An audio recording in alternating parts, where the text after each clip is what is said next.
Ladies and gentlemen, podcasting since 2005. You're listening to Gamertag Radio. With your hosts, podcaster Hall of Famer Danny Pena, the always opinionated Paris Lilly, and from outside of the norm, Peter Toledo. This is Gamertag Radio.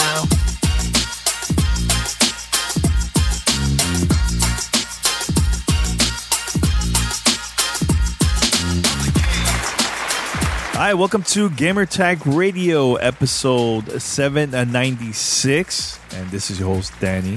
And joining me this week, we have, of course, the whole Gamertag Radio crew. We'll start with Pete, man. What's going on, Pete? Good evening, gentlemen, everyone on internet podcast listening land. That was really awkward. What's up, dude? Wow, that was very awkward. Are you okay over there, sir? I am doing fine. It's been a really long day, but you know, hey, we're doing a show, episode 796, dude. 4 more till we hit the big 800. It's huge. That's crazy. Huge. 800 coming up soon, man. I gotta get somebody for 800. I don't know who. I gotta figure it out. You got 2 weeks. Well, you should get Josh Hamrick from Bungie on here, because since he wants to doubt my stories on Twitter when I tell him that I was literally 1 second from clearing the tier 4 blind well, and he says I'm exaggerating. So get him on here so I can say it to his face. And yes, guys, that's Paris in the house. What's up, Paris? Hey, are we going to talk about the NVIDIA 2080 cards on this episode, or can I just say it now? We can. Okay. All right. Okay. That's all I needed to hear. Well, guess what? I was right. I told all of y'all. Y'all need to listen to me when I tell you, when my spidey sense starts tingling, you need to listen to me. Linus, Jay's 2 cents, PC Gamer, on and on, Digital Foundry, they're all saying don't buy those cards. And I told you. I freaking told you. They are way too expensive for the performance that you're getting. Go get a 1080 Ti like I got. That's what you should do. That's it. I just want to say that. I was right. Can I ask you a question? Why they say was not to buy it? Because, okay, here's why. Because NVIDIA built these cards for the future for ray tracing. There aren't games that support ray tracing right now. Not well anyways.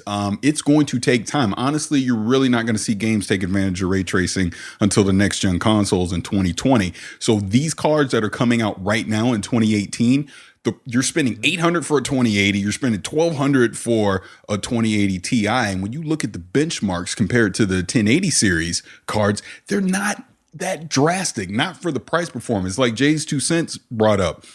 You're getting a 30% performance increase from the 1080 Ti to the 2080 Ti, right? But a 70%, almost a 70% price increase to get that card. That's insane. Why would you do that? You know, I'm sticking with the card I got. And I knew something was up when NVIDIA wasn't really touting benchmarks and performance at that press conference. It was all about ray tracing. And then sure enough, when you got some of the top people in the quote unquote, graphics card industry, whatever you want to call it, PC parts industry, people like Jay's 2 cents and Linus Tech Tips, basically telling you, don't waste your money on this. Don't waste your money. Wait, go get a 1080 Ti on discount. That would be my advice if you're building a PC right now, or wait until 2020, like I'm gonna do when I build my new PC when Cyberpunk is out.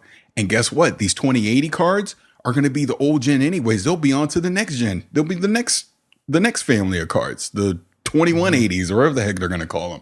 So I don't understand why NVIDIA came out with these cards right now. AMD isn't competing, even with the 1080 Ti right now. There was no need to rush this out. They should have waited, in my opinion. See, as a consumer in gaming, I think it's good to always wait. We always get excited and buy the products right away because of the hype. So that's good that you guys didn't purchase this at all, man, because I know you guys are like hardcore PC fanatics, so that's good that you guys didn't make that move, man. Imagine if you guys would have purchased this at home. Oh, I'd be pissed. I'd be pretty pissed if I would have bought it. I knew not to buy it because I knew I wanted to just completely build a new rig when I do it. And there's nothing wrong with what I have right now. And like I said, I'm gonna wait for Cyberpunk. Just like the machine I got now, I built because of The Witcher 3. The next one I'll build because of Cyberpunk, and then I'll get whatever the latest and greatest GPU is at that time. But this 2080 series, I will most likely skip altogether. All right, so head over to gamertagradio.com. You can post your comments and feedback. Also, share our content, our episodes to your friends and family. Also, you can check us out on Spotify, Google Podcasts, Apple Podcasts, Stitcher, TuneIn Radio, and other podcast directories. Send us your feedback or questions. Give us a call at 786-273-7GTR. Email us at fanmail@gamertagradio.com or leave a message on speakpipe.com/gamertagradio. All right, so let's start off with this. Look, I'm rocking the PlayStation logo T-shirt here. This is the original PlayStation here. And during Tokyo... Oh, God. Wait. Is it going to happen? No, it's not going to happen. But so right now, during Tokyo Game Show, PlayStation just announced the PlayStation Classic.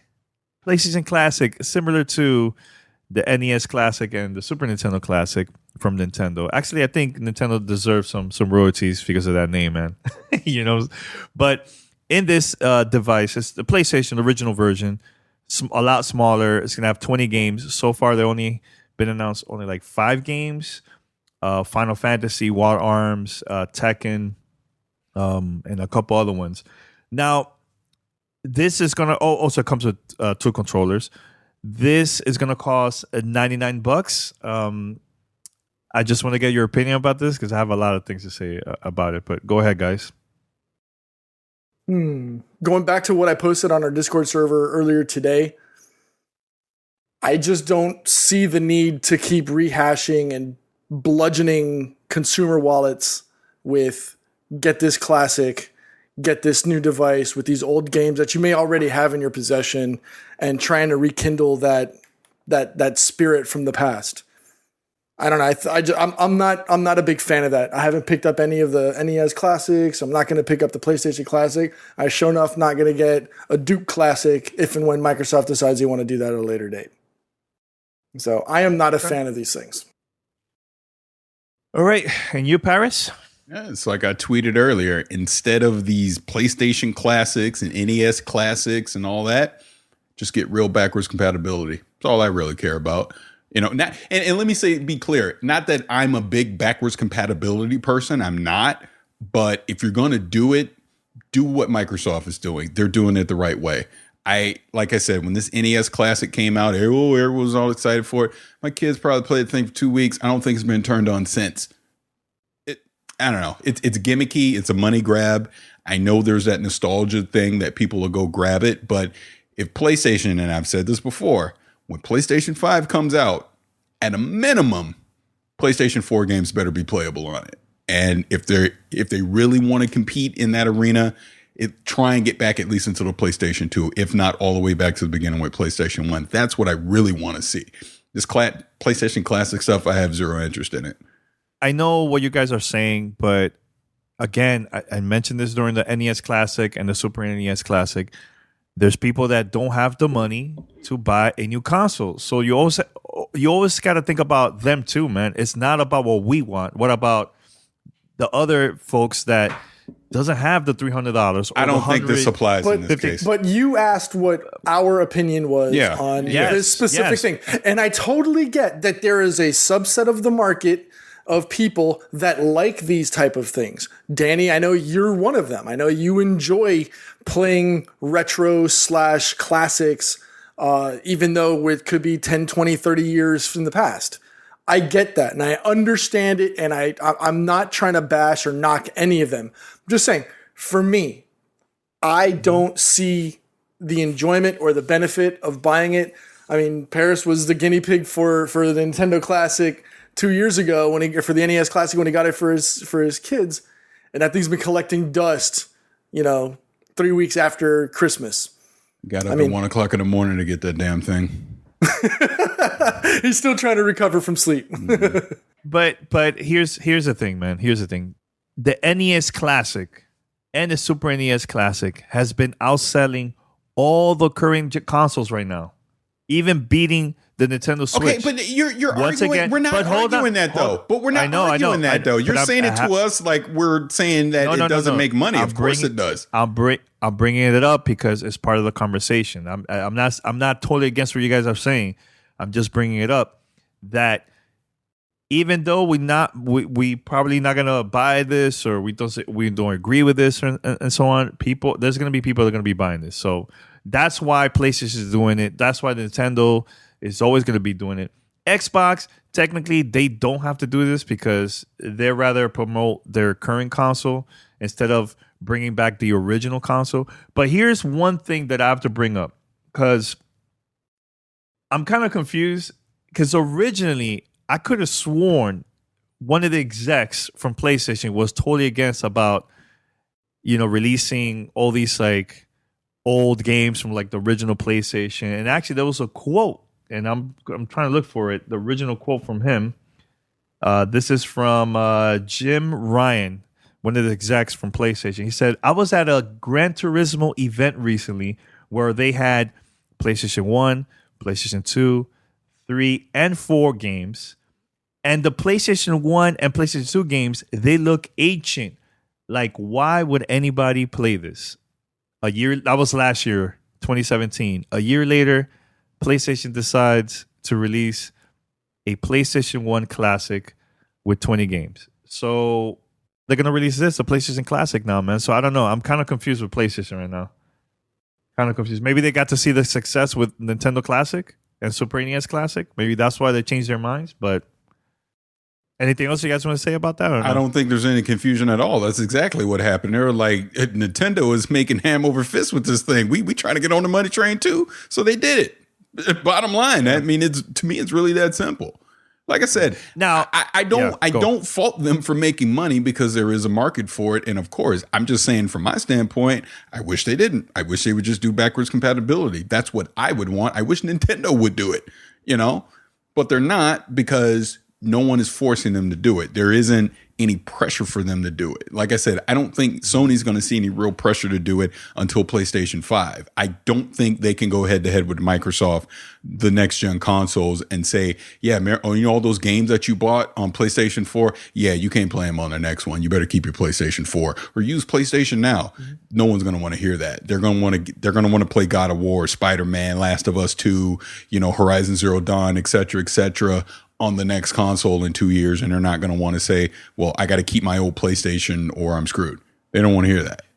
Nope. You know what? I'm going to keep it real, Paris. I think that if they release a brand new console and they don't have that, I think it'll be fine. It will still sell. All the PlayStation fans are still going to buy that system.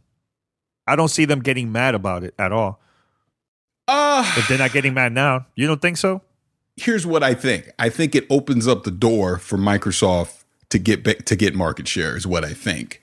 I think if Microsoft, and we see a clear case that they're building up to 2020. Everything that they're doing right now is that when 2020 hits, they're going to have a full list of IPs. They're going to have the new hardware. They're going to have the cloud streaming. They're going to have all these services, Game Pass, etc., ready to go November 2020. I think they could make a compelling argument to a consumer that's on the fence if they should go PlayStation 5 or Xbox at launch to lean Xbox. If then you throw in the fact, yeah, all those Xbox One games, 360 games, original Xbox games, you can play them on the new one too. Keep it going. And then PlayStation is like, well, no, you better keep your PlayStation 4 if you want to play those games. I think that could potentially upset a consumer that's on the fence. Yes, both of them are going to have hardcore fans that are going to get their system no matter what they say. Hell, we saw that with the launch of Xbox One. So I do think that it could potentially be an issue is what I'm saying if they don't have some kind of backwards compatibility. All right, let's go to the next topic. And this is about Red Dead Redemption 2. The game is coming out next month, but in November, there is going to be a Red Dead Online beta. And this is similar to when the last Gran Turismo game came out on the original consoles for the Xbox 360 and PlayStation 3. They had the game came out for the only single player. People play it for like a couple of weeks, and then they added online. But this was called online. It wasn't like a beta or anything like that. And there was a lot of bugs, a lot of issues. People were pissed. It was a disaster when they launched. So by Rockstar adding this and calling it, of course, beta, I think they could get away with this. Like, look, we're just testing the servers. It's not 100%. But what are your thoughts about this, guys? Red Dead Redemption online beta that's coming out in November. I think it's great. I think, Rockstar has obviously seen all the success that they've had with GTA Online, and hell, Grand Theft Auto is still a top 10 game.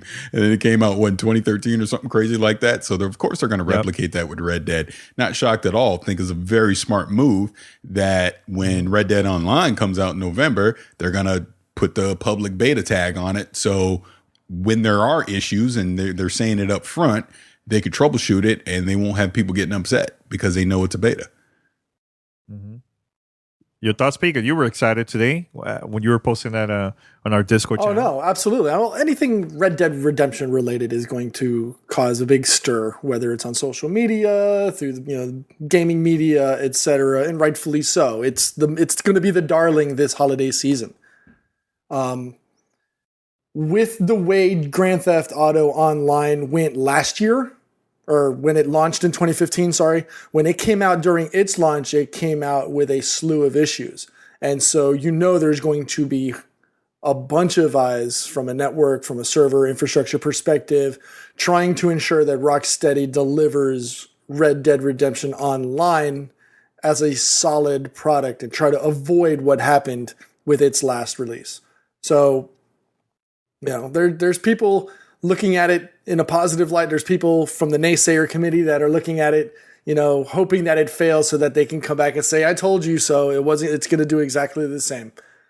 I'm hoping that Rocksteady has learned from their mistakes, and we'll go from there. So, all right. So let's go with the next topic here. Pete, PUBG might be coming later this year for the PlayStation 4. I know the last episode, Paris said they're in trouble. This could be an opportunity for them to help out, to get the name out there. PUBG for the PlayStation. Is it going to be enough? And do you think this is going to be the right move for PUBG, man? Me personally, I think it was Paris that said this a while back. I may have just echoed his sentiments on this. I don't know if PUBG is officially dead, but I think Microsoft and Xbox need to do everything they can to retain this title as an exclusive for their platform. So what happened earlier today was something spotted by Eurogamer, a Korean ratings board slip up occurred, and it seems that potentially PUBG could be coming to the Sony PlayStation 4. It kind of times in perfectly. Xbox has finally got the 1.0 full release. The agreement was for Xbox to help them until they come out. People who have constantly asked Bluehole and PUBG Corp, are you, and if you are, when are you coming to Sony? They said, well, right now our focus is getting the product out in a 1.0 status. They've officially done that, and at this point, it's a who knows. Some of the rumors are that because the launch came in place it was come out prior to December. It gives them time to get a possible December release because that's when the agreement technically supposedly ends. Wouldn't know until we actually see those contracts. But I don't know. In my personal opinion, I think it behooves Microsoft and Xbox to do everything in their power to retain PUBG, even with all its issues and glitches and problems and decent concerns. They need to do that simply because they need to have reasons for their player base to come and play on Xbox. Yes, people can go and play it on PC, but as we've seen, there's a thriving community of players on Xbox. And if you want to keep those players who want to play PUBG, who don't care to play Fortnite, who don't care to play Islands of Nine, Ring of Elysium, or H1Z1, which they can't anyways because it's a Sony title. They want to play it there. I think it fits them. I think it makes the most sense for them to hold it. And you, Paris? You already know my opinion. Too little, too late. Yeah. I think if this is going to happen, let's say in December, then I could see them announcing it during the PlayStation experience and right there on the spot. And it's available now or available this week, something like that. Get everybody excited. And look, even if Microsoft tries to get them to sign this agreement, exclusive agreement, like, look, don't leave. Let's continue with Xbox. We'll support you. I think they're not going to do it. They're not going. The developers of this game are not going to do it because, Blackout, Fortnite. There's too many games that now is available on multiple platforms, and they're the only ones behind, man. I think they're not going to do that. They want this to be successful and release it on other platforms. That's what I think, man. I agree. The only advantage that they could have against Blackout is make the game cheap. The price point, $29.99, I guess, compared to a $59.99 game. That's the only thing that could help them, I think, to get people buy it. Well, right now that's the price it is on PC. Right? That's the going price for that. And it's funny because on the PC, we saw it with Overwatch as well. Was it a 30? I think it was $40 to buy it on PC, and everywhere else was full price $60. I don't think. No, I think console is $29.99 also.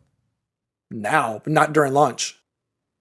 During launch is $29.99, $30. Look it up. Yeah, look it up. All right. It was never $60. You crazy? Okay. Imagine playing $60 for that buggy game at first. Hell no. For what? Overwatch? No, talk about PUBG. Okay. Yeah, so PUBG was, I guess, the same price on all platforms. Okay, so that makes sense. Regardless, I'm still gonna stick. I still think Microsoft needs to keep it. I know some people are against that. They think that they need to make some kind of cash recoup to make it worth their while. But I think it makes sense from a Microsoft for Microsoft. If you want to continue offering exclusives, because exclusives are what drives people to specific platforms. People go to Destiny. Yes, Destiny's got Destiny is or multi-platform, but you've got that exclusivity deal. People go there. They're going to gravitate to that platform that has the exclusivity for those reasons. You've got games like Spider-Man. That's the big talk of the town the last 2 weeks. That's the only place you're going to play it is on PlayStation. Why not do that for one of the biggest titles in your cache, especially when you really don't have anything else other than maybe Forza Horizon 4 coming out this year? Personally, I think they should save their money and work on something else. All right, YouTube gaming is shutting down. Technically, not the whole YouTube. It's just the name YouTube Gaming. And now instead of having it separate, now everything is in one platform still, YouTube. Which originally, I think personally, they should have started like that at first. Instead of having it like, okay, this is a different website on YouTube. It's also available on YouTube, but we also have YouTube Gaming. It's totally confusing, I think, man. But it's already shut down. And anybody that has their YouTube channel is still there, but now with the original name, YouTube. What are your thoughts about this? Do you think it was a waste of time having it as a YouTube gaming division? I think it was a good idea. It was worth trying. There obviously was looking to compete with Twitch and now even Mixer and things of that nature. Didn't work. And I think for the typical YouTube person, it just makes sense to put everything all under one banner instead of trying to separate it out. So, they tried, didn't work. Now they're going back to what people want. Well, Facebook is also called now Facebook Gaming. Yeah. And they hired a lot of people that was on Twitch and Mixer and other platforms. And now they're streaming it all on Facebook. Do you think they should also do the same? Because it looks like they're doing pretty good so far, man. Overall, Facebook, your thoughts? I'm trying to find the right words because we obviously have friends that are over there, and I wish them nothing but success. But I don't know how viable this is going to be long term for Facebook, not because Facebook is trying gaming, but just looking at where Facebook is headed. I'm not convinced Facebook is even going to be around in another 5 years. So, I mean, that's just me. But 5 years, Paris? Yeah. That's pushing Yeah. it. I think that's pushing it. Well, why you say that? Well, Why you if say 5 that? years before MySpace went away, people would have said I was crazy then too, right? But Paris, that's different, man. No, it's not. Same thing. Because MySpace wasn't really changing and changing. It was always the same. And people were, the only reason why it was popular at that time compared to Facebook was because you could customize your profile. That's it. But Facebook originally was, same thing with like MySpace, but through time they started adding videos, they started adding new things, then mobile and so on. So I just don't, there's no way Facebook is going down. They have way too many people there, man. Way too many users that still to this day have profiles there, man. People said the same thing about MySpace as well. And as we could see, no social media platform is bulletproof. Yeah. That's my point. That's all I'm saying. And especially now with all the negative connotation that Facebook is getting, whether it be through the politics and the Cambridge, Analytica or whatever, all of those different things. There's been a lot of negative light being shown on Facebook. Not to say that they're going to be, not saying that they're going away. I don't even know if I could say that, yeah, they're going away, because everybody pretty much, with the exception of Paris, checks their Facebook daily. Yeah. But let's keep the target conversation on YouTube gaming. I don't think it was a bad idea. I think innovation is important. And as we've said, you don't know how well you're going to do until you at least try it. Apparently that move did amazingly well, because they broke a new record for most concurrent views on its platform for people watching Twitch at any given point in time. Since they started going into the gaming since they started doing that /gaming stuff. So it's not a total negative. I still go to YouTube on a daily basis to get some of my video to get video stuff that I want to watch, whether it be for video games, whether it be for comic books, whether it be for music, whether it be for, podcast, stuff like that. It's not a bad thing. I think it was good that they explored the avenue that they went. I'm glad that they recognized that it wasn't going to work, and instead of forcing the issue, they course corrected and said, you know what, let's just clean it up. Let's bring it all back into the mothership, and we'll just give you /gaming, as opposed to just going to YouTube gaming or gaming.youtube.com or whatever it was called. So I don't think it's a bad thing. I mean, more power to them for actually admitting and accepting their fault or their criticisms and correcting, and hopefully we'll see it improve and get better for all content creators and viewers. You're listening to Gamertag Radio.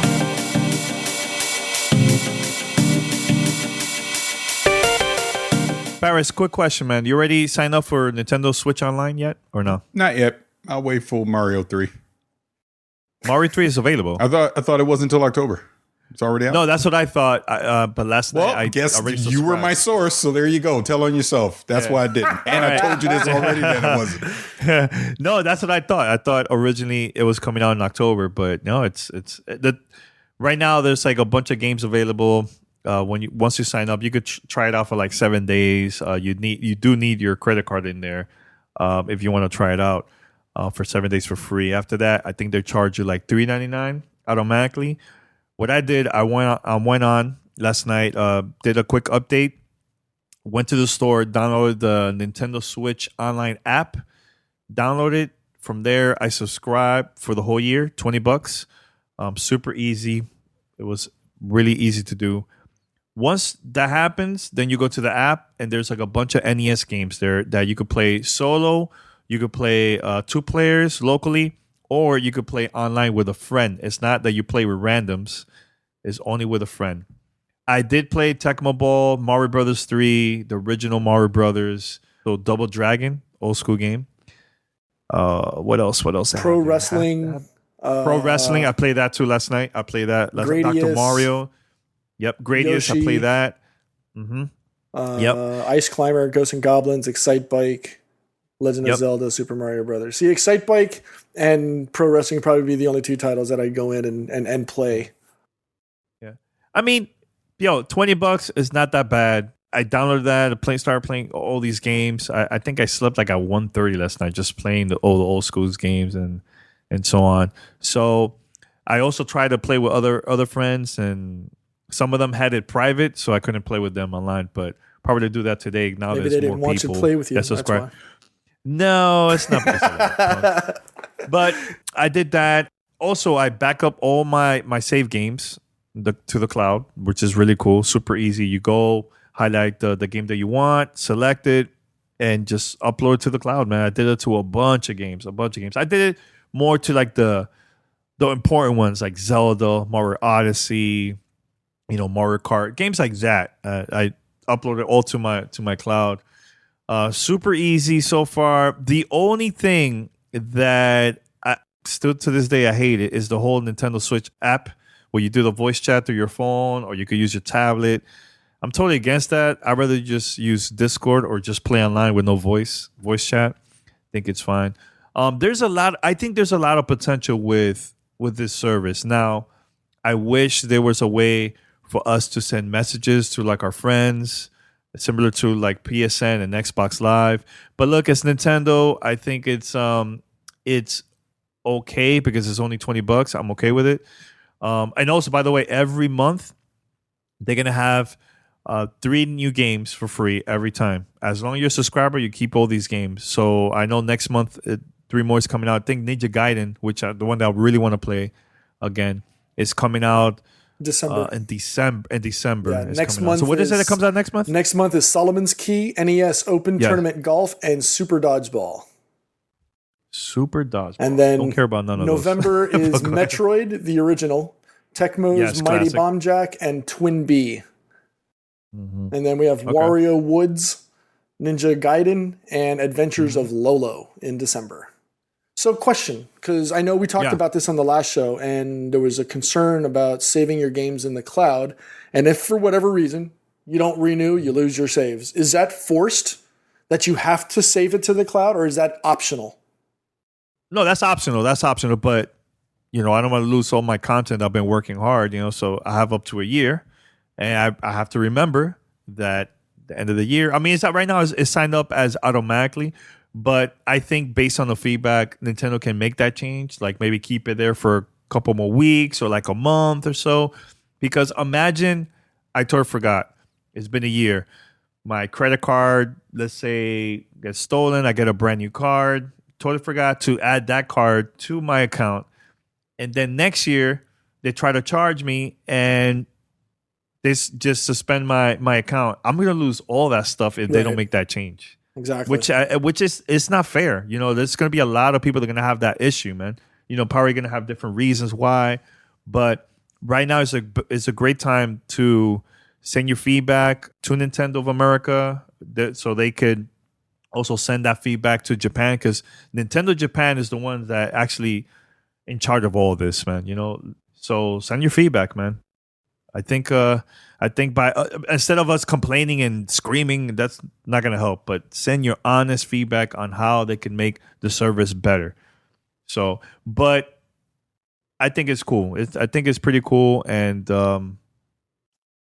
I see a lot of potential with it, man. This could be like the service of like kind of like Game Pass, kind of like that. They could do that with Nintendo, man, for Nintendo Switch.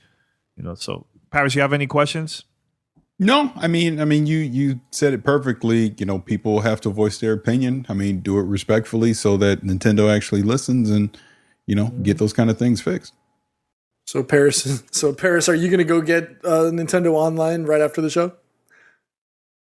I don't know. It's Super Mario Brothers 3, dude. Super Mario 3. That's your favorite. Mario 3. That's why I would want to get it. But then I listen to, and it's free. But then I listen to you talk about that, and it makes me pause. So we'll see. I probably it's $20. It's only $20. I'm gonna get it. Yeah, I'll get it. It's $20. Yeah, it's not that bad. If you play Mario Kart and you have the Nintendo Switch app on your phone on, you could also play and has voice chat with other people too, like randoms. It doesn't have to only be friends. So that's pretty cool. I haven't tried it out yet. I'll probably try it out later just to test it out, but I think that's awesome. That's cool. See the potential there, man. So yeah, check it out. Add me Godfrey. If you guys can, add me Godfrey or just hit me up and I'll send you my friend code, whatever is easier. All right, so another game too that just came out, I believe yesterday, Transference. This is originally a VR game, but it's also available for consoles that doesn't have VR. So it's like PlayStation 4, or you could play the VR version, PC, also Xbox One. So I played the Xbox One version. And I know you guys have you guys tried it during E3? I did not. You did not? Okay, Pete did, I think. Did you, Pete? I did it at pre-Gamescom last year. Okay. With the VR headset. Now, the game is scary as hell. I don't want to say much about the story. All I will say is that you're going to be in this apartment. A lot of things going on. A lot of things with the family. Not going to say much about the story, but there's moments in the game where you have to switch with... there's going to be a light switch inside the apartment where it could help you to go either to the past. So there's going to be moments that maybe there's an area that's missing like a doorknob or it's missing like a phone or clock or something that you need to go to the past, get that item, bring it with you to the future, put it there to the area where it's missing, and you will see things that maybe you would discover, new videos. You will hear voices that tell you other hints of like there's a lot of puzzles in this game. Now, there was only one puzzle that I was very frustrated because I couldn't really figure it out. But then eventually I found out what to do in it. But overall, very scary game. I had a blast with this. You will finish this within an hour. I know people might say, damn, that game is really short. Now, this game was meant for VR. I think for that amount of time of gameplay, I think is perfect because you don't want to have a game that's like 30 hours long VR. Because to me, I honestly, I don't know about you guys, but I can't play VR for that long. I get extremely dizzy. Like I get sick playing and nauseous. So I think it was cool that they have this game for like an hour gameplay time, you know? So I think it took me like an hour and 30 minutes because that one puzzle, it took me forever to figure it out. But overall, it was good, man. Scary game. I highly recommend for you to, if you buy this game, make sure to play it with your lights off. So, and wear some pretty cool headset so you could enjoy the experience, you know? So it's really cool, man. P, Powers, you guys have any questions or? You only have one level or playing it outside of VR? One level? No, there's cases that you go outside too. It's not only one area the whole time. The majority of the time you're going to be in that apartment though. But remember, there's also cases that you probably will go in that apartment to the basement. You probably will go like outside. And actually in the beginning of the game, as soon as you turn it on, you start off outside and you're walking inside to the apartment. So even outside is freaking creepy. You know, so really cool, man. I don't know, just for 25, what is it, $25-$30? I just don't, yeah. I find it difficult for a 1 hour experience to pay $25. Yeah, but I mean, I like games like this, short and sweet, like Layers of Fear. There's also first person. I like those type of experience because sometimes I might not even have time to play a 30, 40 hour game. Maybe I'm doing that with maybe a game like Destiny that now I'm coming back and I'm playing it here and there, you know, casually playing some like multiplayer. But sometimes I like those short games that, quick and go, man. I play it for 1 hour, or I could play with friends and family together. And that's it. We finish it. Okay, we move on. That's it to the next game. To me, sometimes it's okay with that, in my opinion. Some people might only like the 40-hour games, but yeah. Do you see yourself going back and playing this again after you've played it once? The only reason why is there a replayability factor to it? Is what I'm basically getting to. There is the reason why I would like to go back, because there's a lot of items that I missed out, and I want to get videos that I forgot to like go to a certain area to get it. Because the thing is, you will find VHS tapes, or you will find tapes that will unlock videos that you will get to know more about the story of the different characters and stuff. So that's the only reason why I will go back to that. Is this a perfect game? No, but overall, I think there was more positive than negatives. The only negative to me is that I can't play this in VR. I get extremely dizzy and nauseous, and this happened to me when I played at E3. I got super sick playing it, but I had fun. So when I asked them, is this also going to be available for consoles? And they say yes. I'm like, oh, that's it. That's it. I'm going to play it for consoles. Forget about VR. I'm cool with it. So, and I know Elijah Wood also was involved with this too, man. Right. He, the company that partnered with Ubisoft is called Spectre Vision. He owns it's a film production company. This is their first experience with doing video game. Mm-hmm. Yeah. Here's the thing. Movies. We watch a lot of movies. A movie experience is only one time. You get to see it. It's like an hour and a half, maybe 2 hours, and you're done with it, right? So I see why they made this game for like an hour, is to get that type of experience, like kind of like a movie, short and sweet, and you move on. That's how I see it. And I don't, sometimes depending on the price and also the experience, if it's short and sweet, I think I'm okay with that. So I don't know if you guys agree with me or disagree. Like, just want to, no? No, I don't know. I just don't know if right. I just don't know if I'd spend $30 on the title. I'm just not interested in it. Okay. I mean, I had like, fun I had fun with it that one time, but replayability factors is a concern with me, especially for a $30 price. And that's fine. That's fine. Look, I'll give you a perfect example before I go to the next topic. A perfect example. They sent me the Steam machine, right, a couple years ago, and it was close to like Halloween. I wanted to play games, a scary game, so I found Layers of Fear, and I paid for it. Same price. It was like 20 something bucks, something like $19.99. I think it was. I can't remember exactly.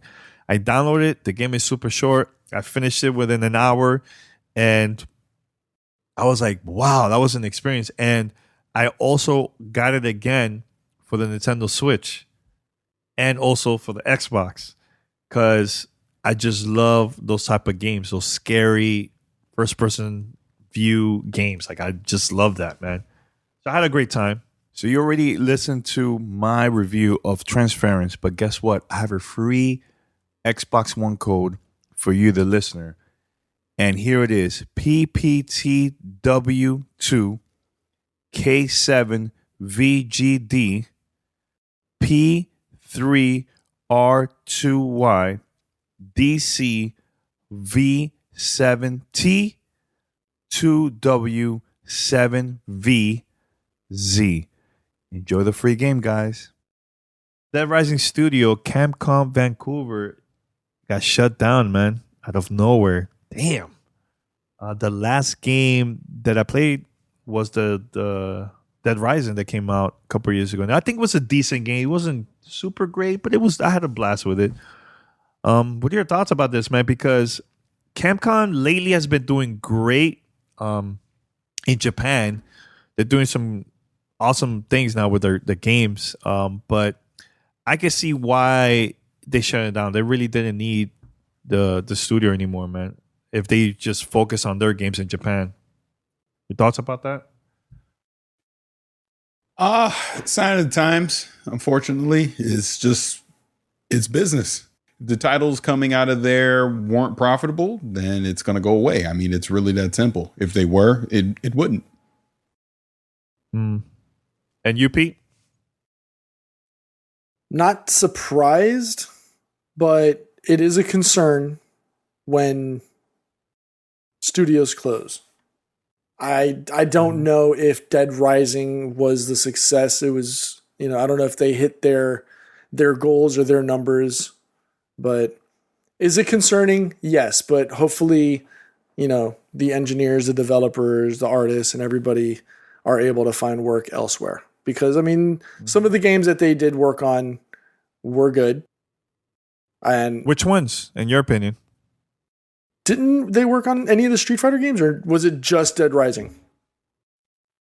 I know they had a deal with Microsoft to work on Dead Rising 3 and 4, right? Yes.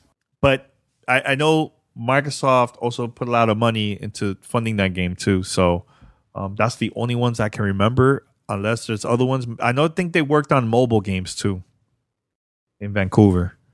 I think so. Not 100% sure, but it just sucks, man, hearing this, man, because there's a lot of talented people that probably was like passionate working on their games, because they were working on some stuff there, and it got completely canceled now because they shut down the studio. So that kind of sucks. I would like to see the next Dead Rising game, because I think it was a cool franchise, in my opinion. So, anything else, guys? Anything else? Any other topics? No, I think that's all that's been going on this week. Yeah, it's an interesting time with gaming. All these games coming out. So, Forza Horizon 4 will be out pretty soon.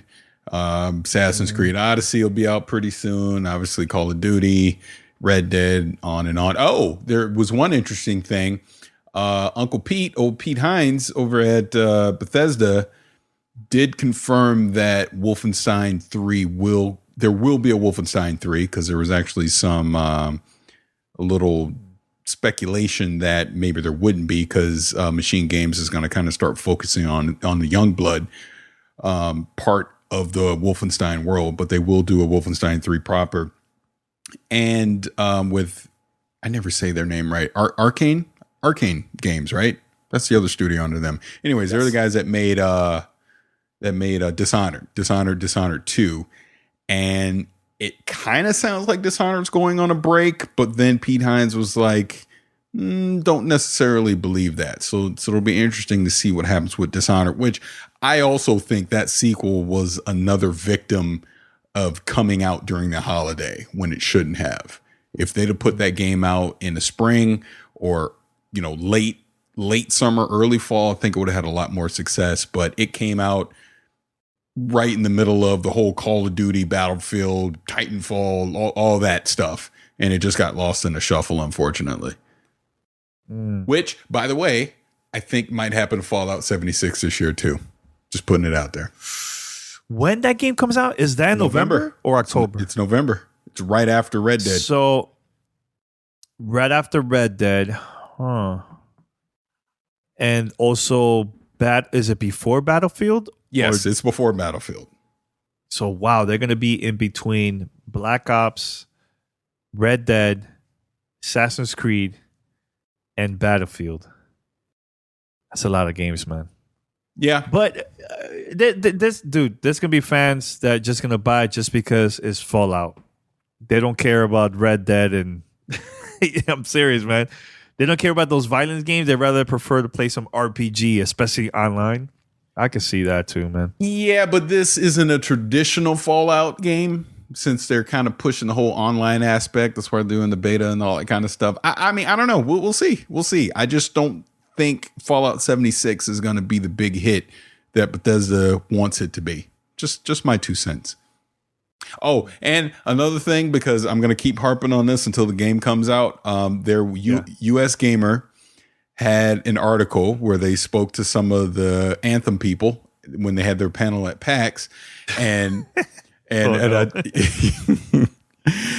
see this. Go ahead. And they use a whole lot of words to say a whole lot of nothing, in my opinion. I still don't know what this game is. I still don't. I'm telling you right now, it just screams they're rushing to get to February 22nd. They don't have a game.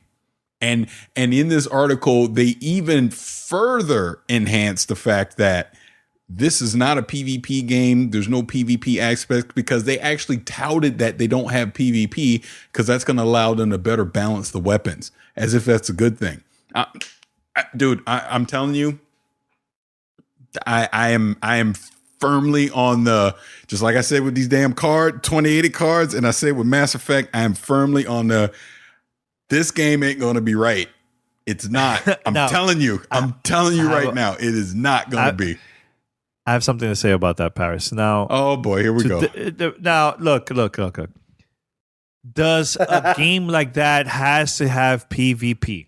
Yes, it does. No, yes, it does. Okay, all right. Does it need he shouts me down yes. when he asks me. Wait. Does it need an end game? Yes. 100%. More than PvP, in my opinion. Here's the thing.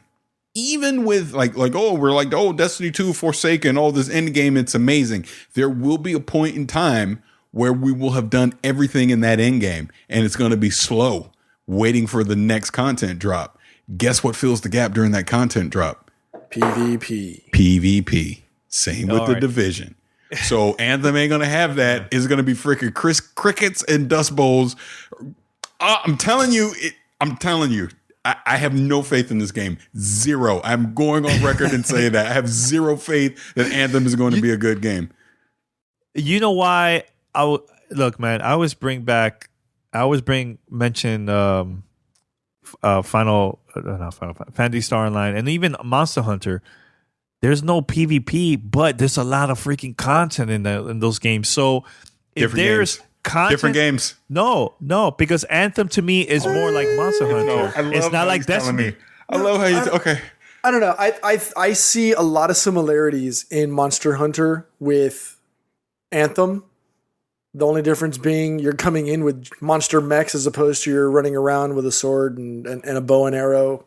So I think a game like Anthem can scratch that itch of a Monster Hunter type game, but it gets old really, really quickly unless you like and you enjoy those long style grindy type missions. Mm-hmm. I don't know. I'm not even on the fence. I'm just going to sit back and watch the dumpster fire just continue to burn. I'm telling you. They need to show us something. They really do. Man, look, man. All right. If they have, let's say they show you the roadmap before the game comes out. Look, this is what we're going to have every month. Nonstop content every month. Will you be okay with that? Is that enough? Yes, because that's what's missing. This is the point I'm trying to make to you. But you're bringing up PvP. Okay. I'm going to do it this way. We've only known about the Division since May, right? Really, they announced it in May, and then they showed what they showed at E3. That's really all we've gotten from the Division 2, right? And in just that little bit of time, they've shown quadruple of what Anthem has shown in freaking 3 years. Yeah. But they've been around. Massive been around now. They already experienced with the last Division. Exactly. I think it's and that goes back to my point again. Look, I don't even know why I get so passionate about it. I just like whatever. But I think it annoys me that EA and BioWare seems to think they got something so great on their hands when it is clear as freaking day that they don't. And every time they get a developer actually talking about the game, they ain't got nothing to say. They talk a lot, whole bunch of talking, blip, blip, blip, blip, blip, blip, blip, but there's actually no information coming out. None. Oh my God.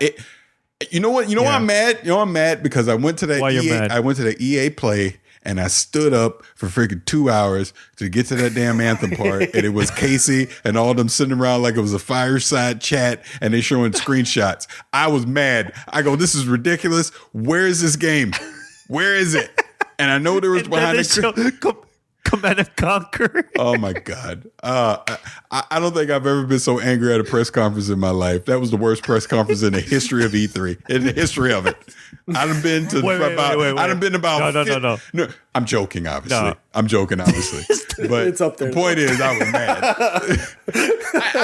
Look, I'm just saying this because obviously you know how much I love Destiny. I've been riding with that game since 2014. I am recently on the Division wagon, so I'm all in for the Division 2 as well. I see greatness. Look, Forsaken has shown me that Bungie still knows what the hell they're doing, because Forsaken is fantastic for Destiny 2, without a doubt. I will say that hands down. The little bit we've seen of the Division 2, that little sliver we got to play, has me super excited for what the potential of that can be, because I see what the Division 1 is right now. But then I look at Anthem, it is a shell. It does not even compare to those two games. And I'm sorry, I don't care what EA says, that's your competition. Those are the people that you're trying to get to play your game. And I'm telling you right now, someone like me, I'm going to pick that damn game up on the 22nd of February. I'm going to play it usually what's going to happen. I'm going to play it first couple of days. I'm like, it's all right. It's okay. It's all right. And then about 2 weeks later, I'm going to go, damn, ain't nothing to do. I done all this already. What do you mean I can't shoot Pete? I want to shoot Pete. I want to do something. You know what I'm saying? Then I'm going to want to do some kind of PvP thing, and it's not going to be there. I'm going to be running the same stupid mission all over again to get a pink gun. It's going to be the Division 1 all over again. I'm telling you right now, I'm calling it. I know it. Yo, I can't believe you brought up the pink gun. Oh, my God. Hey, Pete knows. Pete was sitting right there with me. I was sitting there right now. As soon as you asked that question, I was like, let me ask you this to you guys. When you I'm talking about the division, the first division interview, which you can listen to it. It's in the backlog. Oh, I went back and listened to it too, by the way. Oh my God! All right. So what exactly you asked them? That exactly what I'm describe the moment. Exactly what I'm saying right now. I said, so we're do whatever, and I was like, so with the end game, I go, what are going to be some of the higher end, weapons or gear that you'll chase in the dark zone in the end game? And then he kind of stumbled on it. Like I could see the panic in his eyes, right? And he stumbled on it and he said, a pink gun. Well, you could get like different guns, like a pink gun and all that. And Pete can tell you my expression, my eyes glazed over and I tapped out right there. I was like, I'm not playing this game. I'm out. I'm out. Oh my God. But you know what it is? You know what it is? I think that usually when we go to these events, a lot of journalists ask like the typical questions, and this question is coming out from someone that plays a lot of a game like Destiny. So you guys, Pete, this is when Pete was like a huge fan of Destiny at that time. Mm-hmm. You guys as fans, he was not expecting that question at all. Nope. He was probably like, oh, you do this, do that. Typical journalist questions. So when you guys asked that, he panicked. Yeah, when you ask content specific questions from a fan first and a media person second, you get to come in and you come in with a different perspective than what maybe a game designer and executive producer might have been prepped or ready for. So when Paris caught him off guard, there was let's put it this way, that bright light in front of him shined a little bit brighter because he was just like, you see a little sweat going like that. Because they're all touting, you'll get to level 30 and blah blah blah, and I'm like, okay, I'm at level 30 now. What? You get a pink gun. I was like, but I'm out. I can't blame them too, man, because they're just doing their jobs, man. Even the same thing with BioWare, they're doing their jobs. Now, behind the scenes, you're like, damn, man, this is not gonna be enough. Maybe they're saying that behind the scenes. You know what I'm saying? But it's tough, man. It's tough to be in that position, though, man. You know what I laugh at? Because my E3 this year could have been completely different if I would have talked to this guy back then. Remember when we met Julian Garrity? He's the lead guy for the Division 2 now. And I had mentioned that. I think even in the interview it comes out and he says that. And he goes, oh, I was at that event. And I was thinking, wow, what if that would have been him at that time? And I said that to him. And then he would have saw me now. He was like, oh, this dude? Oh, I ain't talking to him. He tried to clown me. But you see how happy he was. Look, man, you could tell. But look, man, this is why I brought up the Assassin's Creed Odyssey interview, because, sometimes you could tell when a person is like excited about their game that they've been working on for a couple of years. Dude, when we interviewed Julian, he didn't want to stop the interview. He wanted to continue. The only reason he stopped is because of PR. But that was confidence. That's confidence, though. That's confidence. Yeah, that's confidence. Yeah, yeah. That's. I know we got something good, and I would love to tell you more, but PR won't let me. That's what that was. You know, like I said, look, from the second we sat down, they kicked off that presentation. Oh, we got an 8-man raid. I'm like, we're like, what? No. First they started Endgame, and within seconds, 8-player raid. We were like, yo, I looked at Pete, I looked at Paris. I was like, yo, they're not sorry. They're not messing around right now, man. They're not messing around. Holy crap. But see, that's what I think BioWare should have done at their press conference at E3, because behind the scenes, their journalists and the content creators they got to play it. Oh man, the game is fun. But us that we watched the stream and you that were standing there for 2 hours just standing there, you didn't get that excitement. You were frustrated just to go in, frustrated that they showed Command & Conquer Mobile. Oh my God. It's just, it's the environment, man. It's the environment. And I think they should have had that game playable for everybody that went to the event instead of, only certain people could play the game. It's not even that. See, it's not even that. I get if they had a behind closed door thing, they were selective on the people going, all that kind of stuff. You know, we were supposed to get in. There was some mix up, whatever. That's fine. I don't even care about that. My thing is, where is the general excitement from the community for this game? All it is a bunch of questions. Everybody has questions. Everyone's confused. They show that demo that they show behind closed doors. The video is out there. Everyone can watch it. Sorry, I watched it. I didn't get excited for it because I know it looked more like a tech demo than, oh wow, this is exciting action. I can't wait to actually pick up the controller and do this myself. I didn't get that feeling. That's just me. And maybe, that's my destiny bias. I don't know, but I'm just being honest. I don't have excitement for this game. They're not giving me information to get me excited about it. And we're almost to October now. Think about it. We're almost to October. October, November, December, January. That's 4 months. And then you got to go gold. 4. Yeah. And they've not talked about any type of end game, any type of roadmap. They've already said PvP ain't happening. Look, I'm probably the biggest Anthem hater in freaking podcasting right now, but I'm saying it because I want it to be great, and it's not going to be. This is Mass Effect Andromeda all over again. I'm telling you right now. Oh boy, man, oof. That's that. Oof. That's that. You're going low, man. That's low, dude. That's low. But this is what I'm seeing. Same studio. I mean, this is what I'm seeing. I'm seeing everything is a whisper and in the shadows and, we can't loud and proud talking about it. You know what I'm saying? Like, here's the difference. When Bungie knew that they were screwing up last year, they went into the shadows with the whispers and all that. But then when they had to, but then when they got confident that, we know we got something coming with Forsaken, they didn't shut up about it all summer. All summer they're talking about it. Videos everywhere. Gambit was playable every damn place. All that inviting stuff. people over. And exactly. Live streams on Twitch. They invited the community to the studio for them to check out the expansion before anybody else. Do you think, before we wrap it up, do you think that BioWare should invite people or maybe have an event, big event where content creators and journalists could be there and try out the game? Do you think that's going to be enough? Because, I'll say two things without getting myself in trouble. Massive did something very similar with the original Division. That's how they fixed the Division. They invited the top people to the community out to the studio and got the real feedback, similar to what Bungie did. So Bungie wasn't the first to do it. The second one, a little birdie may or may not have told me that they've been to BioWare and they've played Anthem for that very same reason.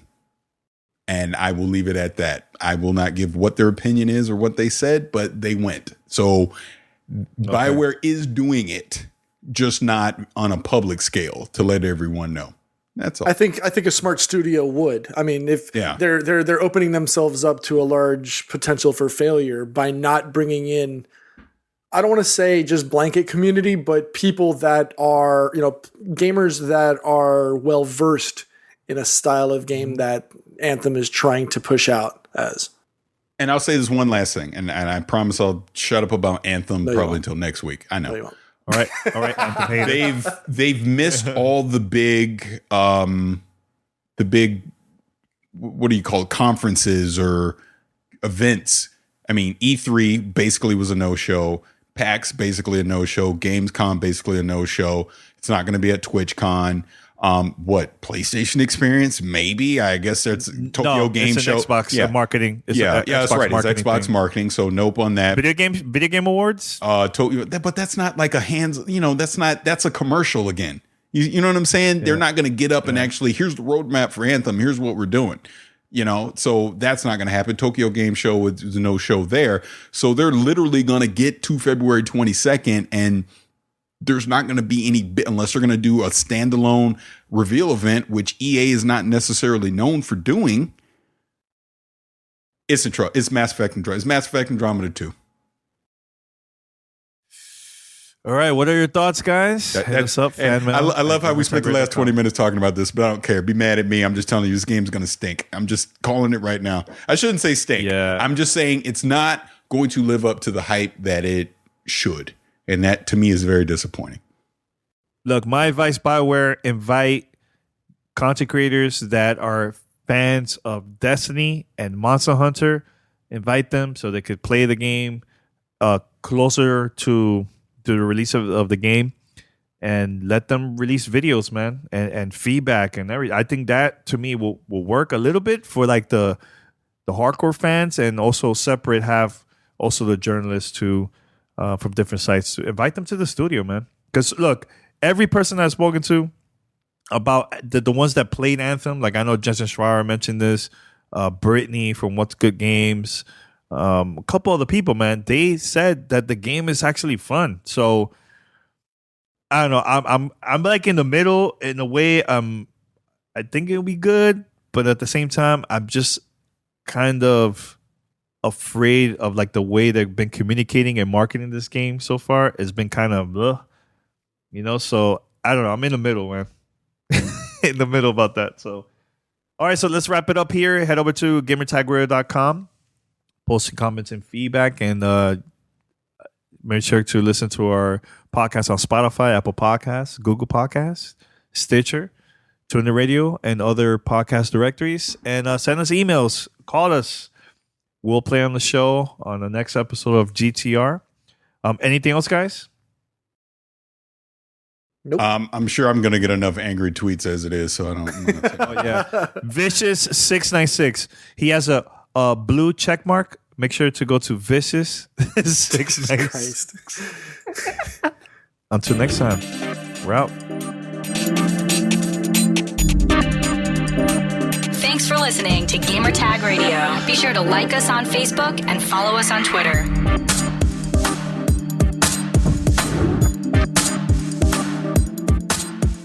Thank you for listening to Gamertag Radio. If you'd like to donate and help us out for future events and more coverage and also better audio equipment, head over to donate.gamertagradio.com. That's donate.gamertagradio.com. Thank you.